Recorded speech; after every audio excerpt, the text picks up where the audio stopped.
Hello, YouTube! I recently purchased this set of 7 Cantina band members from Amazon. And then I needed a cool place to display them that I could 3D print myself. Charvy's 3D from the Cult's 3D website had the perfect solution. Today I'm going to show you how I downloaded, printed, and painted this Star Wars Cantina booth. I'm going to use simple techniques that anyone can copy, even if you don't think you are very good at detail painting. First, I purchased and downloaded the STL files from this website. I will include the link in the description below. The 3D printer that I'm using is the Anycubic Cobra 2 Pro. I prefer to use the slicer software that is also from Anycubic. Here is the Cantina booth after I have sliced it. You can see that it just barely fits on my build plate. This is good. We don't need to chop it up to print. And I changed a few settings for this to make it successful. For example, I changed the layer height. I lowered it to 0.16 millimeters to reduce layer lines, because you don't want layer lines. Under the brim, I added a small brim of 4 millimeters with a somewhat larger brim separation gap of 0.3 millimeters so that I can snap it off easier. And I need a brim so that it sticks to the build plate. I reduced the print speed to 230 millimeters per second just to be more careful. Under the printer, I enabled retraction at 1 millimeter and a retraction speed of 50 millimeters per second and a lift of 0.8 millimeters. Retraction was not on by default, so I turned it on because I was getting a lot of stringing. And if you turn on retraction, it greatly reduces stringing on your prints. And you could see that it will take 14 hours and 50 minutes to print this booth, and it requires 437 grams of filament. Remember, there's only 1,000 grams on a roll, so this is just under half the roll. This is how I slice the roof of the booth. And you can see that if you turn it this way at a 90 degrees facing up, you don't need any supports. I decided to print all the band equipment together at once. And this is how I did it. I rotated all these 90 degrees so that they were flat rather than straight up. And then we'll just cut them off the brims after and sand them down.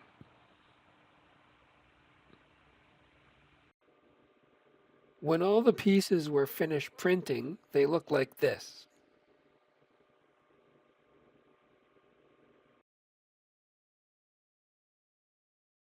To give the main pieces the correct texture, I use my finger to spread some Gorilla Wood filler randomly around the surfaces on the interior.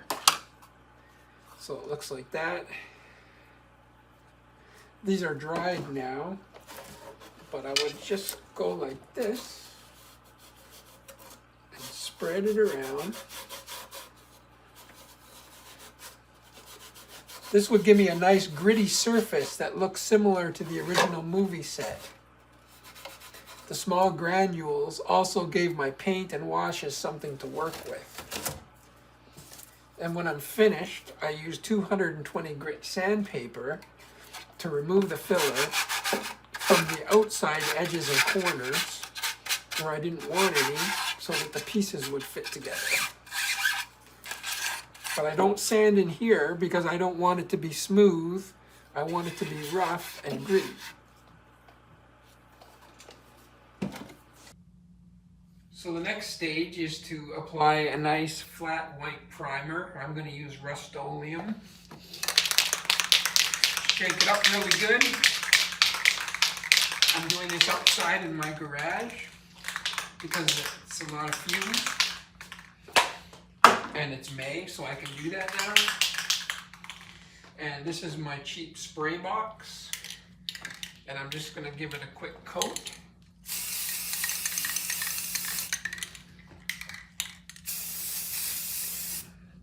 Nice light coat.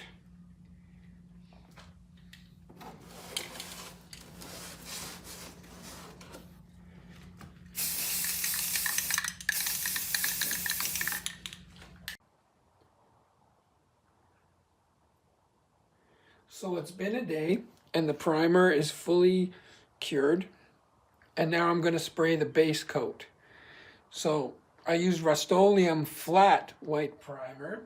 And for the base coat, I'm going to also use Rust-Oleum. And again, it's going to be flat. This is an ultra matte because I don't want any glare. So we're just going to spray on the base coat.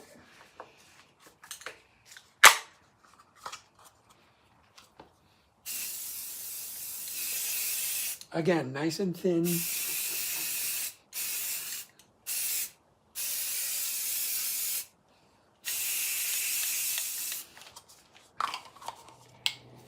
And we'll do a few more nice thin coats, and then we'll let it rest for a day to dry. Now that the base coat is dry, we can start working on the detail painting. We'll start with the yellow circle in the center of the floor. I use these paint brushes that I got at Walmart. And I use paints like this that I also got at Walmart. And what we're going to do is make a wash. So I'm going to put a little bit of paint in there.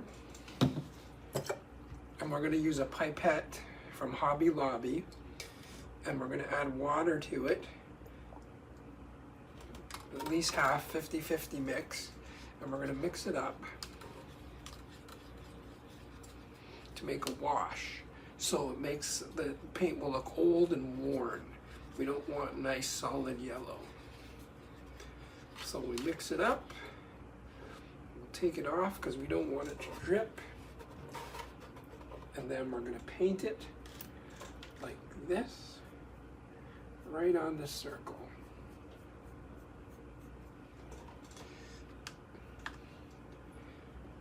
And Charvey's, the designer, did a great job of raising up the circle so it's easy to paint and get it in the lines.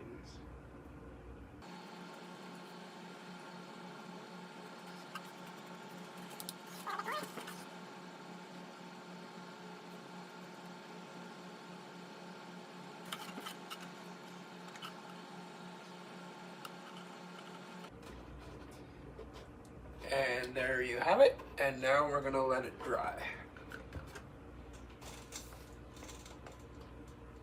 All of the detail painting is finished now.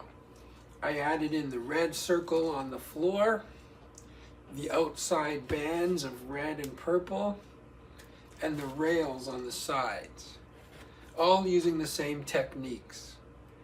Because we use diluted paint with water, all of the colors look old and faded, and the background tan shows through slightly. Now it is time to do some washes. This will break down the surfaces and make everything look real. We'll start with a dark burnt umber wash. I bought this paint at Michael's. It was a little more expensive and it's a larger container. We'll put in a small dot. And then we'll probably do like 10 parts water to 1 part paint. Because a wash we want very diluted. And I'm going to use a bigger brush than for the detail painting. So we'll mix in all the particles.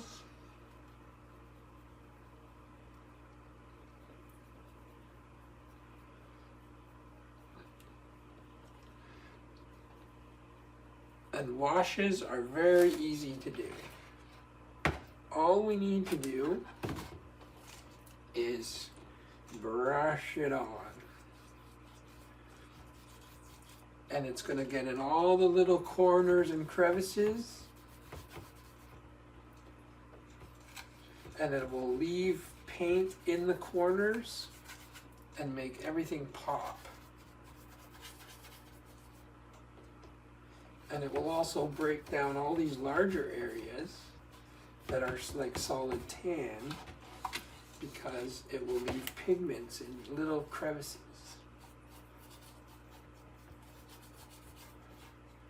So I'm just loosely covering the whole surface. And all those areas with the Gorilla Glue are going to give us wonderful spots for the paint to stick to. And then we'll leave it to dry for a few hours. And I'm going to continue, we'll move this aside, and I'll continue with doing the same thing on this piece.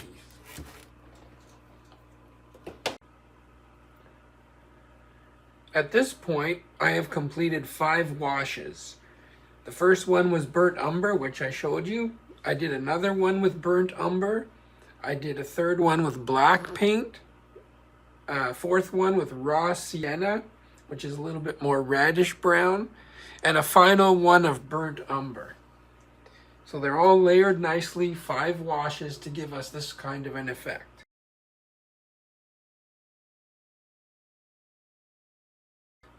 And finally, what I'm going to do is spray the entire thing with Rust-Oleum matte clear enamel just to seal it all up. So I'm going to take it outside in the garage and spray it now. In conclusion, this was an easy and inexpensive project that anyone can do. If you have any other ideas for how to do this, please drop a comment below. Thank you for watching and have a great day.